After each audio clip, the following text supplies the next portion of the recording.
We are in Hebrews chapter 12 this morning, and I'm going to cover two paragraphs. The first one is how most people think about God. The second one is how we should think about God if we are following Jesus.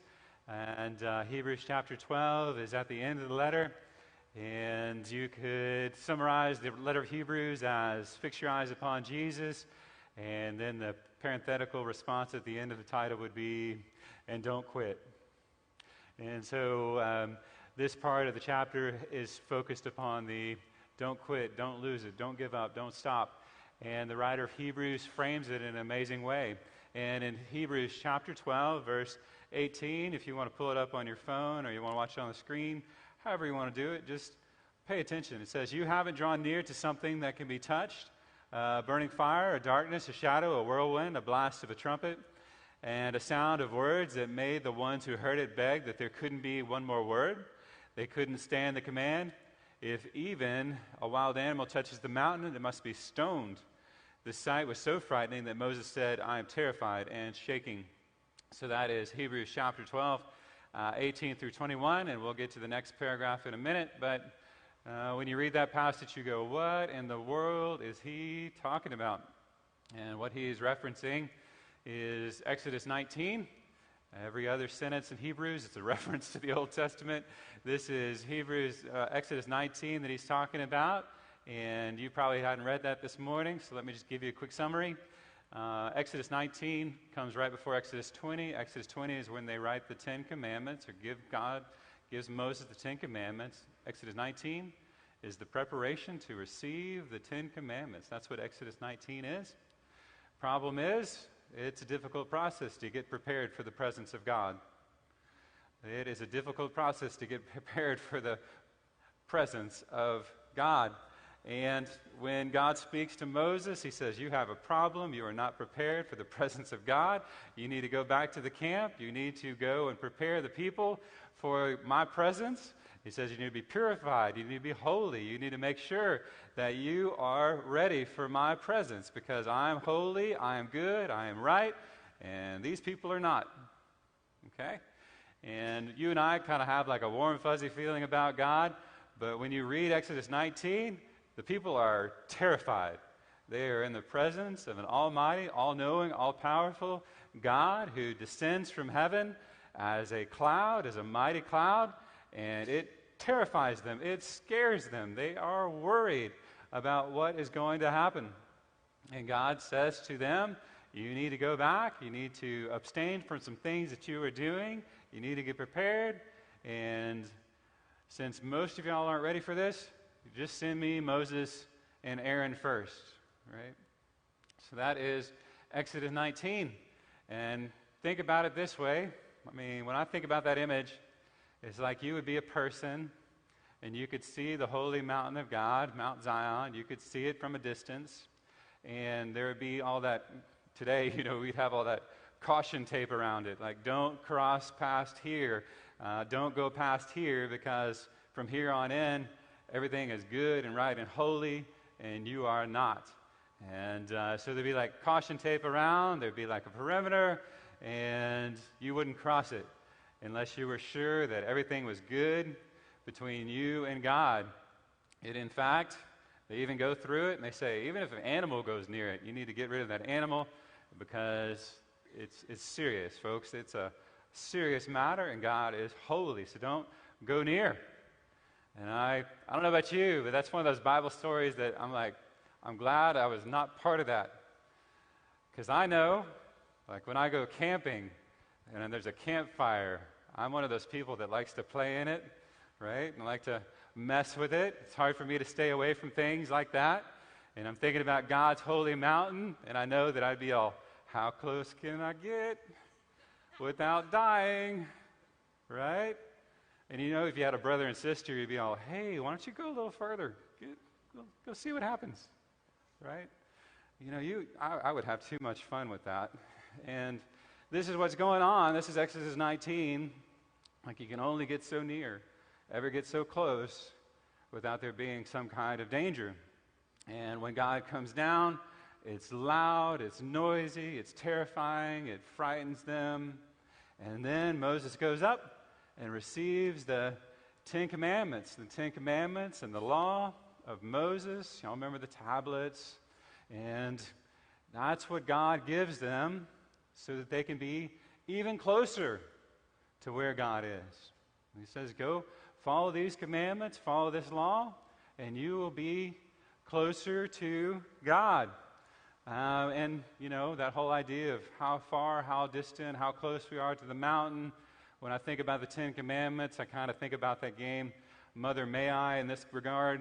Like, did you have any other gods before God? Nope. Take 2 steps closer to the mountain, right?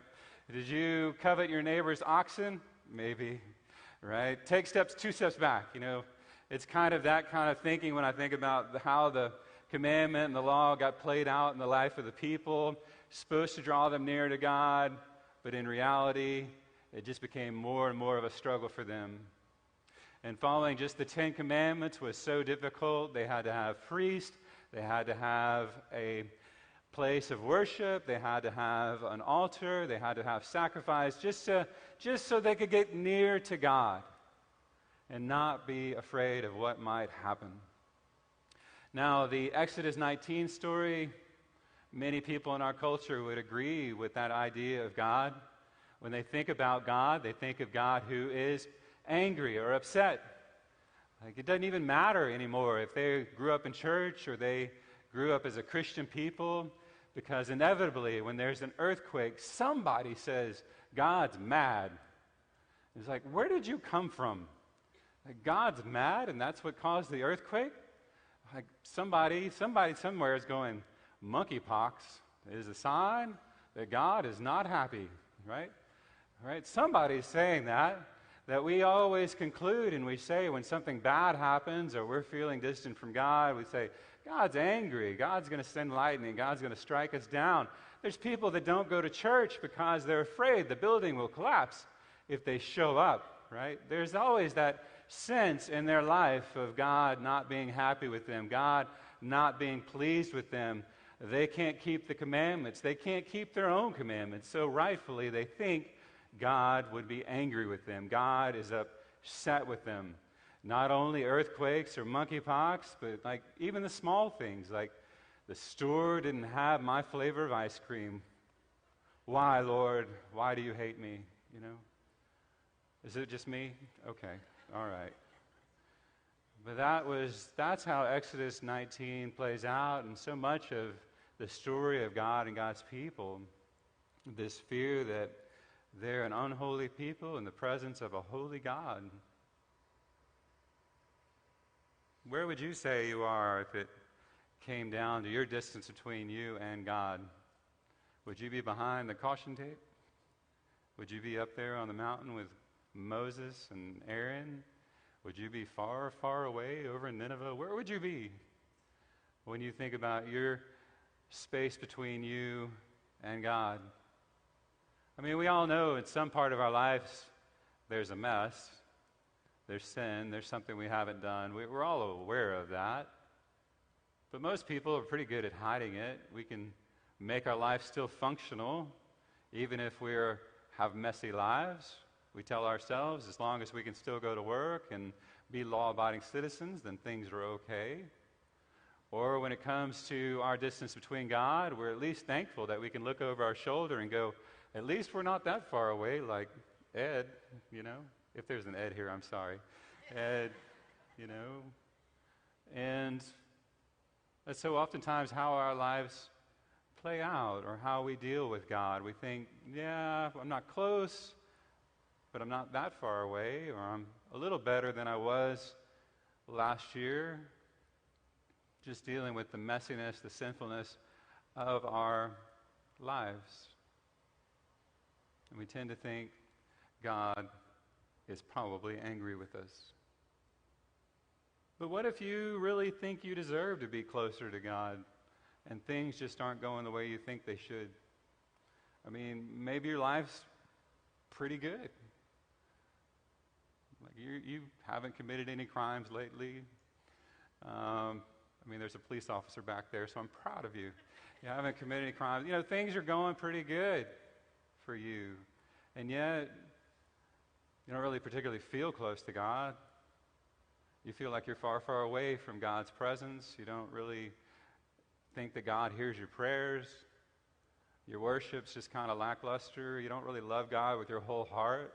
It's not that you have anything against God. It's just you don't really love God the way you do other things. And that sense of it's just not working. It's just not helping. It's just not doing what it's supposed to is a problem. A couple of months ago, I did something that y'all have done before, probably. I bought some windshield wipers for my vehicle. I think I bought them at the beginning of the summer thinking it's going to be a lot of rain. I better get prepared. And so I spent a couple extra dollars on one good wiper, and I bought a cheap wiper for the other part of the windshield that I don't use. And so I spent extra money on the driver's side, and I've never spent that much for a windshield wiper, and it wasn't because of inflation. I was just thinking, this one's going to work really good, and it'll probably last longer than the ones that I've used before. And I put it on, it didn't quite fit right, and for about a month and a half, I've been driving around mad because it just stinks. It doesn't work well. I keep thinking, looking at it, my poor children, when they drive with me, I'm like, I paid extra money for this, it doesn't work well. Like, can you believe the audacity of this windshield wiper to fail me in the way that it has? And about a week ago, part of that expensive windshield wiper fell off. And I thought, this is trash. I spent an extra $5, and I've got a trashy windshield wiper. And then I got this piece in my hands, and it says, remove this before you use it.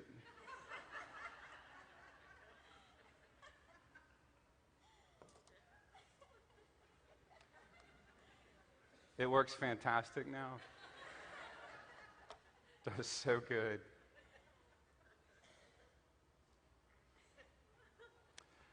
And the writer of Hebrews wants to tell you and to point out to you, do you realize how close you are with God, or how close you could be with God because of Jesus? There's nothing that stands in the way thanks to what Jesus has done for us. And he paints a beautiful vision of this closeness to God. And I know a lot of scriptures that I preach, they're kind of like the fires of hell. This one is a breeze from heaven. It's a breath of heaven. And I would encourage you to hear these beautiful words that he writes. He says, but you have drawn near to Mount Zion, the city of the living God, heavenly Jerusalem, to countless angels in a festival gathering, to the assembly of God's firstborn children, who are registered in heaven, to God, the judge of all, to the spirits of righteousness, who have been made perfect, to Jesus, the mediator of a new covenant, and to the sprinkled blood that speaks better than Abel's blood. And the writer of Hebrews is saying, do you realize what Jesus has done? Do you grasp the treasure and the value and the amazing gift you have been given in him? And he's doing this because he doesn't want them to quit. He doesn't want them to give up. He doesn't want them to lose out on the amazing moment that they have been given. He doesn't want them to walk away from what Jesus has granted them. He doesn't want them to lose out. And so he gives them this breath of heaven, this description of God's glory. And it's beautiful. He says, you've drawn near to Mount Zion. It's not distant. It's not far away. There's no caution tape in between you and God. He's saying you have gotten that close to the city of the living God. You've drawn close to the heavenly Jerusalem.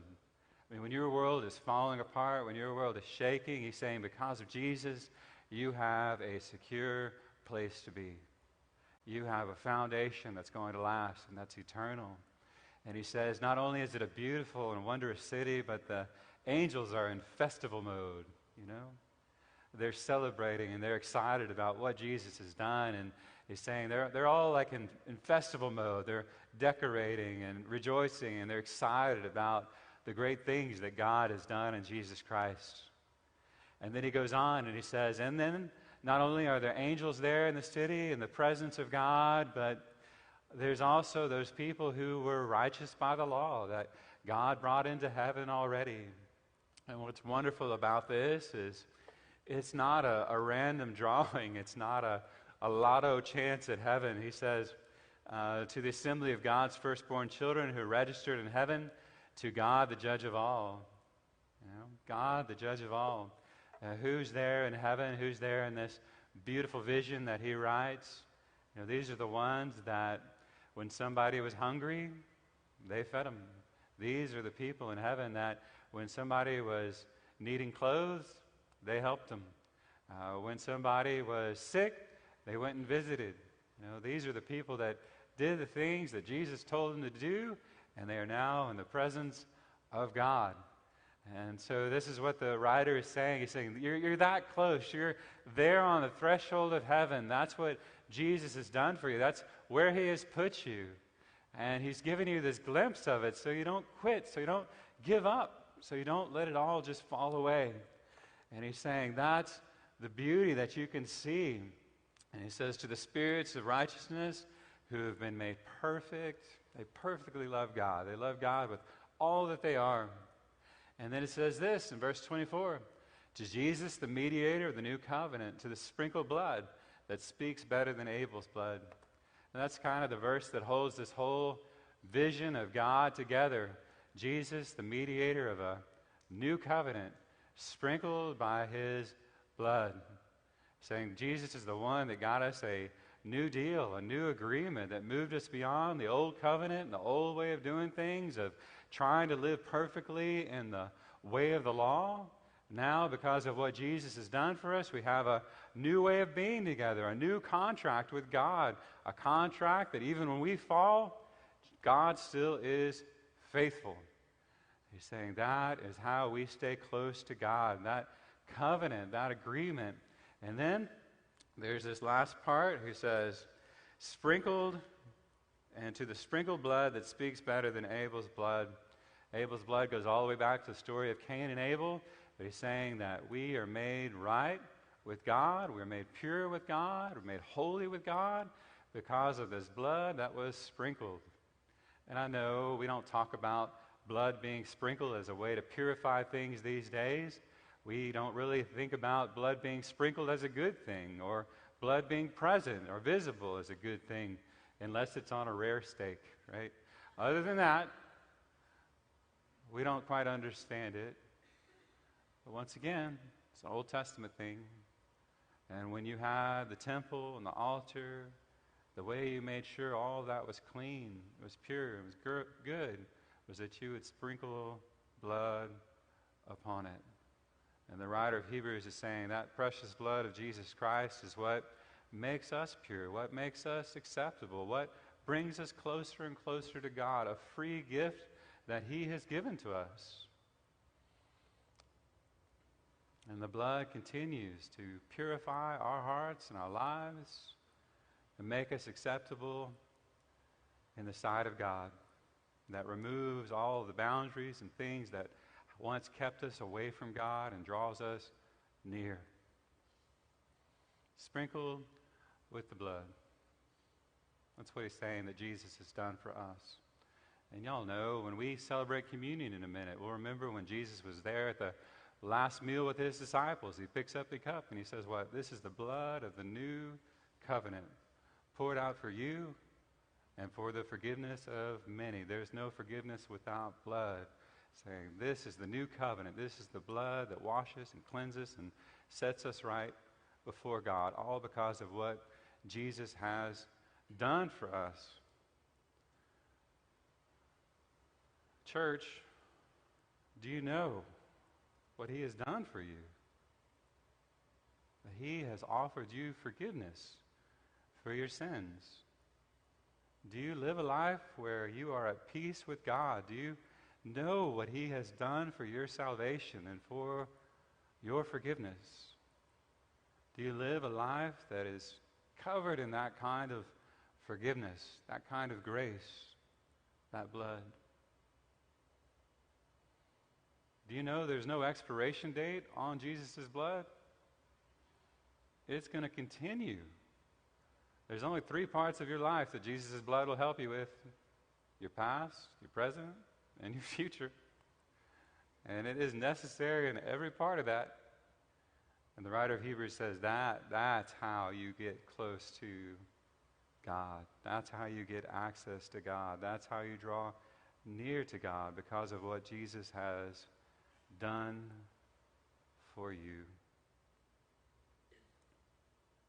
So today I'll just continue to invite you to reflect and to think about your relationship with God.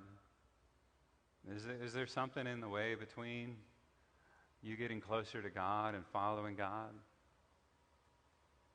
It may make you uncomfortable, or you may be dismissive of it, but is there something you're doing in your life, something you know good and well is not pleasing to God, that you've continued on with, that you need to walk away from today? A part of your life that you need to change? Do you love God with all of your heart, mind, soul, and strength? Are you serving Him? Are you staying close to God through what Jesus has done for you? Are you doing that? It's so important to think about.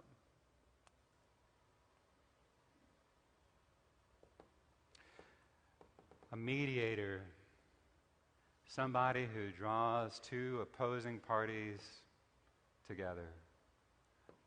That He brought us together close to God. God looks at our mess, God looks at our life, and draws near to us. Won't you draw near to Him? Won't you draw closer to Him?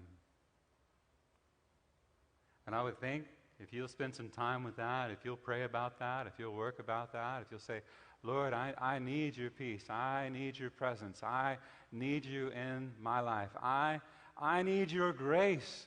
You know what a wreck my life is. You know what a mess it is. You know the sins that I have. If you will just come and be a part of my life, Lord, come and grant me your peace by the blood of Jesus Christ. I know I'm not worthy of this. I know I didn't do anything to deserve it. And yet you are a good God who loves me and cares for me. And I need you to do that for me. It will make all the difference for you. And I just want to say, if you will make that your prayer, if you will make that your devotion, it will help you grow and grow and grow in your love for God. All right, one last little footnote for you. And you can read that final passage, but I would just keep on with that and tell you to remember what a precious gift this is, what a treasure this is, and to hold on to it and don't let it go. Hold fast to what Jesus has done for you and keep it safe. And one last little piece of this. Inevitably, there seems to be somebody in the news or somebody on the television who says something to the effect of, the church is dying, the church is going away, the church is no longer relevant, the church is no longer doing what it's supposed to do, or the church won't exist in 10 to 15 years, or church attendance isn't going well, or nobody's interested in the church anymore. And I just want to lift up to you what I think the writer of Hebrews would say. He would say, that will all be true if you let it. All those things can come true if you let it. If you do not treasure what Jesus Christ has done for you, if you don't hold fast to this wonderful and amazing gift, if you don't take the time to pull somebody aside and say, let me tell you about Jesus, or if you don't have students or children in your life that you're continually reminding and saying, He is holy, and He loves you, then all those things, absolutely, church, they'll come true. And yeah, there'll be other churches out there that'll be happy to let you continue to consume content, to make you feel good about life and all those things, but you will miss out on God. So draw near to God today and hold fast and treasure that closeness in an amazing and powerful way, and you will not be disappointed. Let us pray.